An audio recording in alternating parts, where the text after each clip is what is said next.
Leo VIP boxing down at Gemini Boxing in Liverpool. A young Mr. Jake Harrison. Yeah. Jake, how are you doing, kiddo? Yeah, alright, yeah. It's got a couple of weeks now left. Last couple of hard weeks and then take it off towards finals. Well, before we get on about how we prepared for this fight, let's go back. I know you probably don't want it, but February, you were making your first defence of your Super Bantamweight Central Area title. And it didn't go well. It didn't go well. No. It was going very well.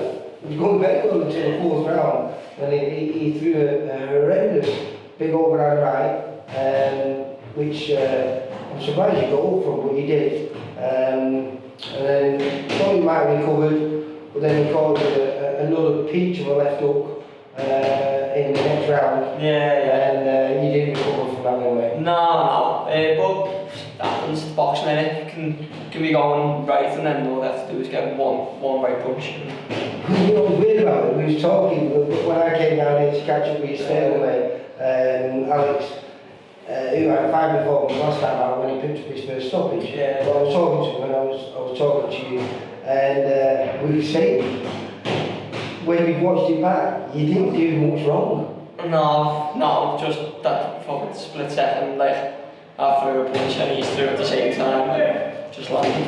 Yeah, well, going back to this is what we were surprised because in the previous fights he'd never shown that ferocity with the shots. And also, as an amateur, you've never ever been down before, had you? Not as an amateur, not as a pro, never been down, never really done it. So how did it feel? It didn't really. It sounds bad because of what happened, but it didn't really feel anything. It was just sort of, it just happened. And then, next thing I know, it was a attack show. But no, fucked afterwards, I was sound after, like the day after, and I didn't have any problem with it. How long before you watched it back? I obviously fucking gave myself the day after to just try to not be bad, but then I was on the phone to John and he was like, you're going to have to watch it back at some point. So I gave it a watch back and just to see what was going on through the fight and then how it happened and that.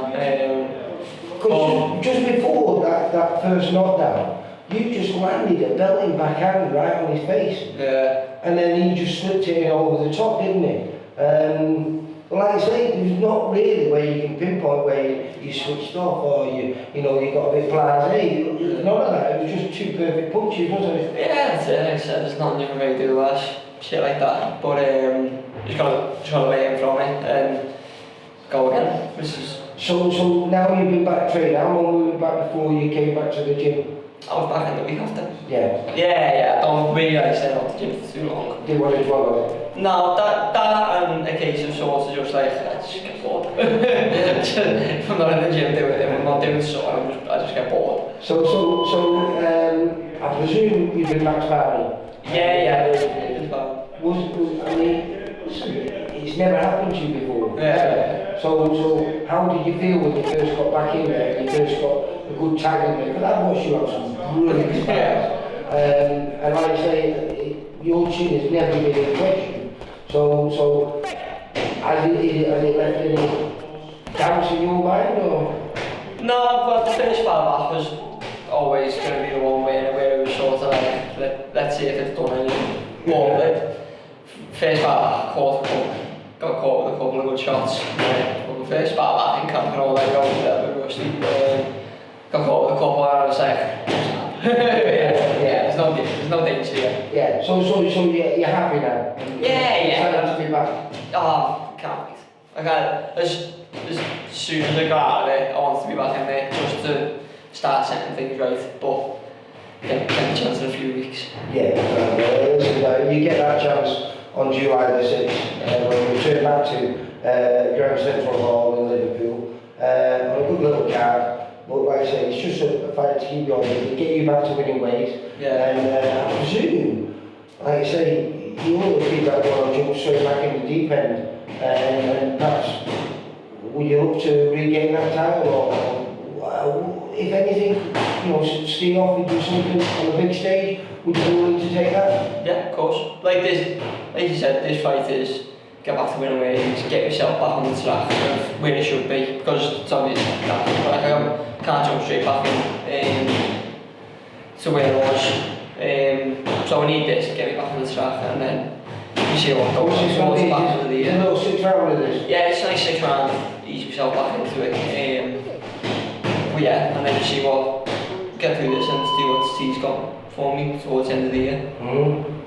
So I say, it's a hard one to come back from, because it was a devastating finish by young Logan Richardson, which I didn't think he had that in him. I knew he was tough because I filmed him on his fight before, but he pulled something out of the bag that I didn't think he could do.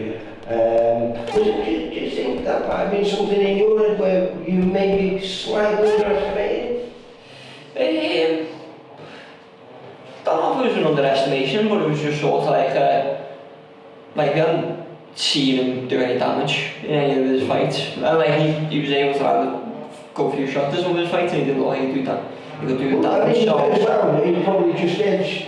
I gave when I watched it in the back, I gave him. But then I thought you got into your rhythm and you started taking control of that, and it looked like what we thought was going to happen, you was going to take control of it, and maybe he wouldn't see him final. Yeah, like I said, when I watched it back, the exit in the first round just started that quick, but then the second round came out, started that a bit quicker, and then after that I thought it looked like it was picking the pace up through the next couple of rounds, and then just towards the end of the fourth. But yeah, I thought it wasn't going well. What was it like when you went down there? I remember that in my last fight I got put over, and all I remember was thinking, she wasn't like that. You know, it was weird, as you said, you've never been down before. Yeah. I never really been hurt major weight or on the back on. Yeah. But all I could think when it happened to me, because the kid hit me some belting punches in the round before, and I thought, well, he can't knock me out. Yeah. I already took his first shot, obviously I was wrong. How did you feel when you got back up, you know, because, I mean, luckily enough, there's only about 10 seconds left of that round. Yeah, well, John asked me as soon as he got back to the corner, he said, how are you? And I can remember just saying, I'm fine. But I don't know why that was just adrenaline kicking in, and that took over for a little bit, when I went properly all day. I don't know, it's all experience, isn't it? Like, we're learning how to deal with them sort of situations, because you can't learn to deal with them until it happens, can you? That's the thing, isn't it? How do you learn if it's never happened to you? And it never happened to you before, so I think you must have learned something from that, and we'll only find out further down the line, won't we? Yeah. Well, that's it, it's just all learning, especially. I'm still early on in my career, still not learning too good, obviously. But yeah, I just can't wait to get back in there and start, like you said, get back on the winning ways. That's how I said July the 6th, back at the Grand Central Hall. Really looking forward to it, and hopefully you'll pick up the number 9. Yeah. And like I said, before the end of the year, maybe get back to where you were. Yeah, that's the plan anyway. Jake, you take care, mate. Nice one, mate. Bye. For all boxing info, news and latest interviews, amateur and pro, across the north, click and subscribe. VIP Boxing Promotions. Also, Twitter, Instagram and Facebook.